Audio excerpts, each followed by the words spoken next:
వీక్షకులకు స్వాగతం. నమస్కారం. నేటి మన చైతన్య రోదన ప్రధాన అంశాలు. వినియోగదారే ఉత్పత్తిదారు. గృహాల మీద సోలార్ ఉత్పత్తి చేసుకుంటే ఇంట్లో వాడుకోవడంతో పాటు గ్రిడ్కి అనుసంధానించి గ్రిడ్కి అమ్ముకుని ఆదాయ మార్గంగా అవకాశం ఏర్పరచుకోవచ్చని రూఫ్ టాప్ సోలార్ మీద చంద్రబాబు నాయుడు గారు ప్రభుత్వం ఏర్పడిన దగ్గర నుండి ప్రజలను చైతన్యపరుస్తూ సోలార్ వల్ల కలిగే లాభాలను వివరిస్తూ ఆయన తీసుకుంటున్న కార్యక్రమం మనం చూస్తూనే ఉన్నాం. అలాగే ప్రభుత్వ భవనాల మీద కూడా సోలార్ ప్యానల్స్ ఏర్పాటు చేసి విస్తృతంగా అన్ని ప్రభుత్వ శాఖల బిల్డింగ్ల మీద తాము వాడుకోక మిగిలిన విద్యుత్తుని గ్రిడ్కి అనుసంధానించేలా ఏర్పాటు చేయాలని అధికారులకు దిశానిర్దేశం చేశారు ముఖ్యమంత్రి చంద్రబాబు నాయుడు గారు. ఫెర్రోలైజ్ పరిశ్రమలకి మరో ఏడాది ప్రోత్సాహాలు పొడిగింపు. ఆంధ్రప్రదేశ్ ఆర్టీసీకి 1000 ఈవీ బస్సులు త్వరలో రానున్నాయంటూ పేర్కొన్నారు ముఖ్యమంత్రి. రాష్ట్ర వ్యాప్తంగా 5000 ఈవీ ఛార్జింగ్ స్టేషన్లను ఏర్పాటు చేయనున్నట్లు తెలిపారు.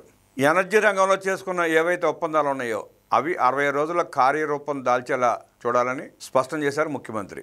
పీపీఏలు రద్దు చేసి 9000 కోట్ల రూపాయలు భారం మోపాడు జగన్మోహన్ రెడ్డి.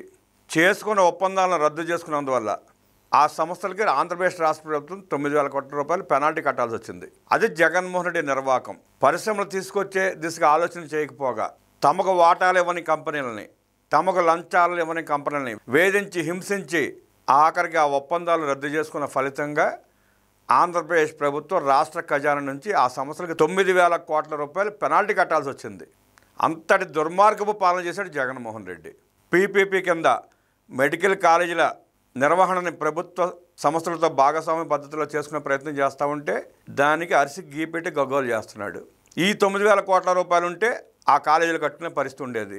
ఆ పరిస్థితి లేకుండా పరిశ్రమలు తరిమి కొట్టిన ఫలితంగా 9000 కోట్ల రూపాయలు పెనాల్టీ కట్టాల్సి వచ్చింది ప్రజలు. అది జగన్మోహన్ రెడ్డి నిర్వాకం. చేతగాని పాలన చేసిన దద్దమ్మ ప్రభుత్వం అది. మెంతా తుఫాన్తో వ్యవసాయ రంగానికి తీవ్ర నష్టం జరిగిందని, ఆ రైతులను ఆదుకోవాల్సిన అవసరం ఉందంటూ కేంద్ర మంత్రి శివరాజ్ సింగ్ చౌహాన్ను కలిశారు రాష్ట్ర మంత్రి నారా లోకేష్, వంగలపూడి అనిత. వారిని కలిసి వారికి వినతిపత్రం అందించి త్వరితగతిన ఆ రైతులకు సాయం అందించాల్సిందిగా కోరారు. మెంతా తుఫాన్ నష్టం 6352 కోట్ల రూపాయలంటూ కేంద్ర హోంశాఖ మంత్రులు అమిత్ షాకు నివేదిక అందించారు రాష్ట్ర మంత్రి నారా లోకేష్. చంద్రబాబు నాయుడు గారి మీద దుర్మార్గపు పాలన వేసిన దుర్మార్గుడు జగన్మోహన్ రెడ్డి అక్రమ కేసులు పెట్టబట్టే అవి వీగిపోతున్నాయి. లేని ఔటర్ రింగ్ రోడ్డు మీద కేసు పెట్టాడు. ఔటర్ రింగ్ రోడ్ లేనే లేదు. అక్కడ ఔటర్ రింగ్ రోడ్డు మీద అక్కడేదో జరిగిపోయింది, మేళ్లు పొందారు అంటూ కేసు పెట్టాడు. అది ఎంత చెత్త కేసో బుద్ధున్నాడు ఎవరికైనా అర్థమవుతుంది. 2014-2019 మధ్యలో ప్రభుత్వం పారదర్శకంగా లాటరీ సిస్టంలో మద్యం దుకాణాలను కేటాయిస్తే అది కూడా స్కామ్ అంటాడు. స్కామ్ అంటే ప్రభుత్వ ముసుగులో షాపులన్నీ నిర్వహిస్తూ ఆ షాపుల్లో తన కూలీలను ఏర్పాటు చేసుకుని ఆ కూలీల ద్వారా తాను తయారు చేసిన కల్తీ మద్యం అమ్మించి 1,00,000 కోట్ల రూపాయలు పోగు చేసుకుని 32,000 మంది ప్రాణాలు తీసి 1,50,000 కుటుంబాలను రోడ్డు పాలు చేసి 35 లక్షల మందిని వ్యాధిగ్రస్తులు చేసిన జగనడి చేసింది లిక్కర్ స్కామ్. అది కేసు అంటే. పారదర్శకంగా లాటరీ తీసి ప్రభుత్వ ఖజానాకు ఆ డబ్బులని జమ అయితే అది కేసు ఏంటి అని బుద్ధి లేకుండా ఎలా పెట్టారంటూ చివాట్లు పెట్టి ఆ కేసు కొట్టేశారు. ఇంకా మూడోది, ఉచిత ఇసుక ఇచ్చాడని చెప్పి చంద్రబాబు నాయుడు గారి మీద కేసు పెట్టాడు జగన్ రెడ్డి. ప్రజలకు ఉచితంగా ఇసుక ఇస్తే అది కేసు అంట. తాను మాత్రం రాష్ట్రంలో వినియోగించుకుంటానికి వీలు లేకుండా ఆ క్వారీలన్నీ ఆక్రమించుకుని పొరుగు రాష్ట్రాలకు తరలించి 1000 కోట్ల రూపాయలు అమ్ముకొని 1000 కోట్లు సంపాదించిన జగన్మోహన్ రెడ్డి మీద కేసు పెట్టాలి. కానీ ప్రజలకు ఉచితంగా ఇసుకిస్తే కేసు ఏంట్రా సన్నాసులారా అని ప్రజలు మొహాన ఊసిన వైను మనం చూసాం.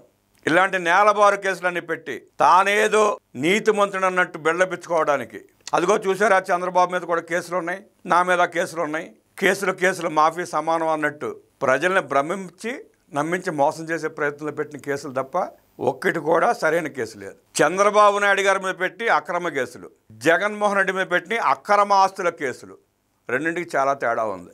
స్కిల్ డెవలప్మెంట్ సెంటర్ పెట్టి యువతకు శిక్షణ ఇచ్చి ఉద్యోగాలు కల్పించే దిశగా చంద్రబాబు నాయుడు అడుగులేస్తే దాంట్లో కేసు అంటాడు.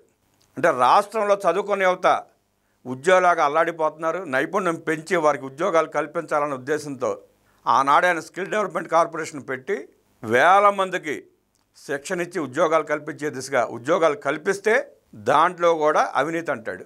జగన్మోహన్ రెడ్డి ఇంగ్లీష్ మీడియం అని భ్రష్టు పట్టించి బైజూస్తో ఒప్పందం అని చెప్పి ట్యాబుల పేరట నొక్కేసిన వేల కోట్ల రూపాయలు ఎక్కడ బయటపడుతుందో, నా మీద కూడా కేసులు ఉన్నాయి కాబట్టి, నేను అన్యాయాలు, దుర్మార్గాలు, అక్రమాలు, దోపిడీలు చేశాను కాబట్టి నా మీద కేసులు ఉన్నాయి కాబట్టి, బాబు గారి మీద కూడా కేసులు పెడితే పెద్ద గీత పక్కన చిన్న గీత ఉన్నట్టు కేసులు అని చెప్పుకుంటే అవకాశం ఉంటుందని తన మీద ఉన్న కేసులు, అవినీతి కేసులు, అక్రమాస్తుల కేసులు, దోపిడీ కేసులు, హత్యా నేరాల మీద నమోదైన కేసులు అవన్నీ కొట్టుకుపోతాయి, చంద్రబాబు గారి కేసులు అడ్డం పెట్టుకుంటానన్న ఉద్దేశంతో జగన్మోహన్ రెడ్డి దండుపాళెం బ్యాచ్ పెట్టిన కేసులు తప్ప చంద్రబాబు నాయుడు గారి మీద పెట్టిన కేసుల్లో ఒక్కటి కూడా సరైన కేసు లేదు. ఒక్క ఎఫ్ఐఆర్లో కూడా సాక్ష్యాలు చూపించలేక కోర్టులు మొట్టికాయలు మొట్టితే జగన్మోహన్ రెడ్డి కింద కూలీ కోసం ఆనాడు పనిచేసిన వ్యవస్థలోని కొంతమంది అధికారులు, లాయర్లు తలకాయలు దించుకున్న పరిస్థితి కోర్టుల్లో. ఒక్కదానికి కూడా సాక్ష్యం చూపించలేకపోయిన సన్నాసులు వీళ్ళంతా. వీళ్ళు వాళ్ళ చంద్రబాబు నాయుడు గారి మీద కేసులు కొట్టివేయబడతా ఉంటే అరిచి గీచి గోల పెడుతున్నారు. ఎవడన్నా ఒక కేసు పెడితే దానికి తగిన సాక్ష్యాధారాలు ఉంటేనే కేసు పెట్టాలి. మీ బ్రతుకుల్లో, మీ జీవితాల్లో, మీ జన్మలో ఆనాడు మీ నాన్న రాజశేఖర రెడ్డి పెట్టిన 21 కేసులు కానీ, నేడు నువ్వు పెట్టిన కేసుల్లో కానీ ఒక్క సాక్ష్యం అన్నా ప్రవేశపెట్టగలిగారా? ఆ కేసులో మీరు ఒక ఆధారం అన్నా చూపించగలిగారా కోర్టులకి? సుప్రీంకోర్టు చాచి గోప మీద కొడితే మొత్తం కేసులను విత్డ్రా చేసుకుని పారిపోయిన సన్నాసులు మీరా బాబు గురించి మాట్లాడేది?